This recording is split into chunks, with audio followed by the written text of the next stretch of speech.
महाराष्ट्राच्या राजकारणात उद्या सिंधुदुर्गातून एक महत्त्वाचा संदेश जाण्याची शक्यता आहे। मुख्यमंत्री देवेंद्र फडणवीस उद्या सिंधुदुर्ग दौऱ्यावर येत असून कणकवली येथे दुपारी 3:30 वाजता त्यांची जाहीर प्रचार सभा होणार आहे। या सभेकडे राज्यभरातील राजकीय वर्तुळाचे लक्ष लागले आहे। या सभेला विशेष महत्त्व प्राप्त झाले आहे कारण पालकमंत्री नितेश राणे यांनी जिल्हा परिषद आणि पंचायत समिती निवडणुकांमध्ये 7 जिल्हा परिषद सदस्य आणि 8 पंचायत समिती सदस्य बिनविरोध निवडून आणत आपली राजकीय ताकद अधोरेखित केली आहे।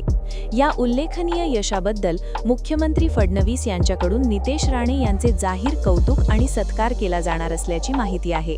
दरम्यान या सभेत आणखी एक मोठी राजकीय घडामोड घडण्याची शक्यता वर्तवली जात आहे। नारायण राणे यांचे माजी समर्थक आणि नंतर कट्टर विरोधक बनलेले जिल्हा बँकेचे माजी चेअरमन सतीश सावंत हे तब्बल 7 वर्षांनंतर ठाकरे सेनेला रामराम ठोकून भाजपमध्ये प्रवेश करण्याची शक्यता आहे। हा प्रवेश झाल्यास ठाकरे सेनेसाठी सिंधुदुर्गात हा मोठा राजकीय धक्का ठरणार असल्याचं बोललं जात आहे। उद्या कणकवलीतील ही सभा केवळ प्रचार सभा न राहता सिंधुदुर्गासह संपूर्ण महाराष्ट्राच्या राजकारणात नवे संकेत देणारी ठरणार का, याकडे आता सर्वांचे लक्ष लागले आहे।